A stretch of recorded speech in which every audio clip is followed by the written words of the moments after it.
It can't be a good thing to see the Death Star outside of your window.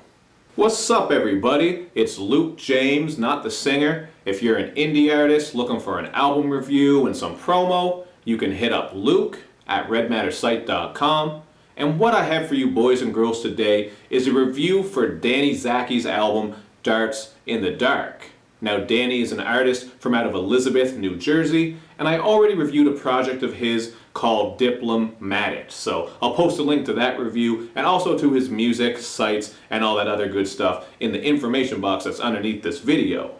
Now, with this album right here, you're going to get a lot of synth production and a very spacey feel. There's also auto-tuning throughout this one, so I thought this had a vibe that was a bit futuristic, and you can hear that right away on some of these songs. For example, there's a song called Death Starship, keeping with that spacey vibe. It also has this warbly, alien-like vocal effect on the hook and some deep bass on the production. And Mind Numbing has this screechy synth on it that kind of sounds like something from out of a horror sci-fi flick. I actually found that synth to be just a little bit grating, but I do like the content on here when Danny is spitting about staying true to yourself and your own poetics, because that is good advice for anyone, especially a creative mind. And that whole theme of staying true to yourself and working hard is a reoccurring theme throughout this album. On Through the Wind, Danny is going for the win and the finer things in life, and on Going Off, it's all about his work ethic and how he's just been going so hard with his music. Now, both of these tracks sound alright, but as far as the content and the production and his style, there's not really a whole lot here that sticks out and is overly interesting, and that's actually one of the main issues that I have with this album. I think Danny has a great flow and some great technical rap skills, and the audio quality is on point, but there just weren't a lot of great moments here that really stuck out to me and grabbed me by my collar. I kind of just listened through this one and was like, this is pretty good.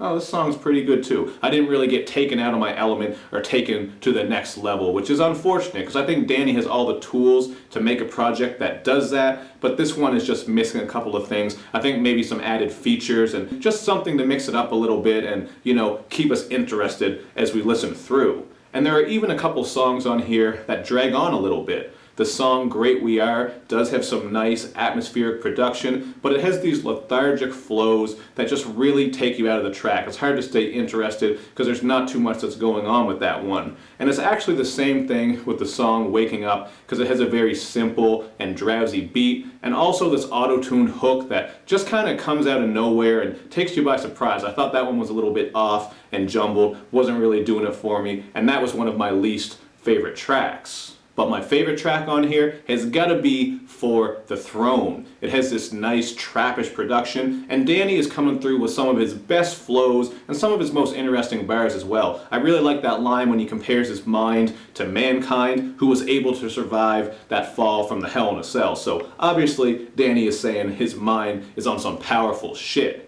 The only thing I didn't really like about this track though is how the beat drops out on the hook and we get some R&B vocals from Chris Cruz. It just kind of took me out of the track, you know? I think it would have worked much better with the hook that had a chant or just something to keep that hype going, because once those R&B vocals come in, it just kind of threw me out of the track. Wasn't a big fan of that, but I still like that song overall and it was solid. But this album overall, I am feeling at a 3 out of 5. Like I said, I think it's pretty good. Danny has all the tools. He's a great rapper as far as his flows and technical skills go, but this one was just missing something. I think it needs something to make it a bit more interesting. I already touched on maybe a couple of features, maybe some stronger production would have helped as well. And that's just what I thought about it, but you guys check it out for yourself, man. I think it's a quality indie release, and hit me up in the comments section to let me know what you think about it. You also want to make sure that you do all that good YouTube and social media stuff where you like my videos, you share them, you follow me on Twitter, you retweet the videos, and you especially subscribe to my channel. Thank you for watching, everybody. I will see you next time.